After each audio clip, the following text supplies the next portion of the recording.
Now, a shocking statistic is that in Humberside, 12% of calls to the police asking for assistance are domestic abuse related.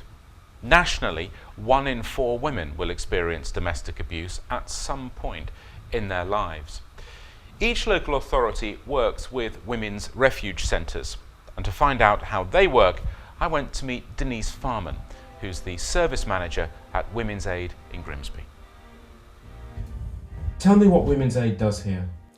Women's Aid supports victims and survivors of domestic abuse in many ways. Outreach support in their own homes, we've got a women's centre, we've got a refuge, so that's secure and safe accommodation, and general support one-to-one where they can talk to somebody about what they're experiencing and what they're going through. Someone makes a call to you, they're asking for help. Yeah. What happens? The first thing is to find out what's going on for that person, how we can help them to start to address all the issues that are worrying them. Some of them still love their partners. How are they going to cope with the loneliness? Will they have to give their houses up? They don't want him to get into trouble. Lots of things that need to be talked about that women generally don't know the answers to that. So sometimes it's just about talking. What happens if someone turns up with, well, really nothing more than the clothes on their back? We will provide them with everything that they need. It doesn't take long before they can sort out their money, their finances and start to live independently. But when they first arrive, I have the privilege of getting some money and going and buying them soap and, toothbrush and toothpaste for the mornings. One thing we've not mentioned yet is the issue of children. I mean, there must be many, many people who worry about losing their children. Many, many times people have said to me, I can't leave because I don't want to lose my children.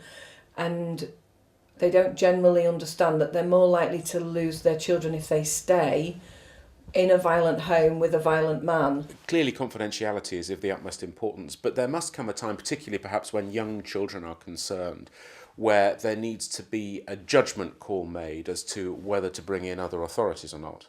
We're very clear with women when they arrive that everything they say is confidential, and that's so important to women. It's one of the things that they always tell us is important.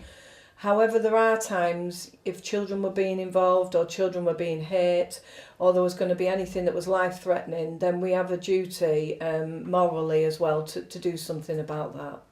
We're in this to keep them alive sometimes. If a call comes into Women's Aid, does that automatically then trigger a call to the police? No, absolutely not. While we would always encourage reporting to the police, it's really important to women, if that's not what they want, that we're not forcing them to do that. Denise, it's great to see you. Thank you for sparing me the time today. Now, to find out what police support is on offer, I'm off now to talk to Paul Welton, Detective Chief Inspector for the Protecting Vulnerable People team. Paul, it's good to see you. Thank you for sparing us the time. Let's talk about when someone first contacts the police. What sort of support can your unit give? We have 2 elements to our unit. We have the police investigation side, so that's people looking at gathering the evidence to prosecute an offender. Separate to that and sitting apart from that, we have a team of specialists who are there to look after the victim, to engage with other agencies and make sure the victim gets the help and support that they need to get them through what will be a difficult experience. Is there always a prosecution that follows with this sort of complaint? We will, as the police, investigate any offences, and we will aim to prosecute people who commit criminal offences.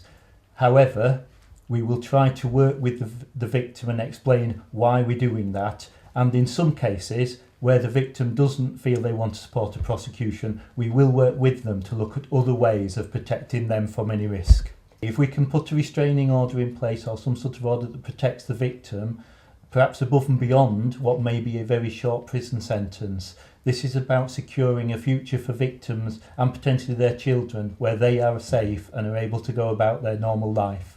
Paul, thank you very much for talking to us.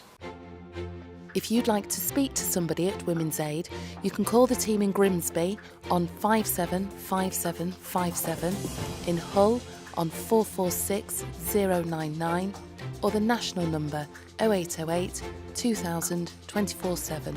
And if you're in the Scunthorpe area, call Blue Door on 0800 197 4787. All the details are on our website, eyeoncrime.tv.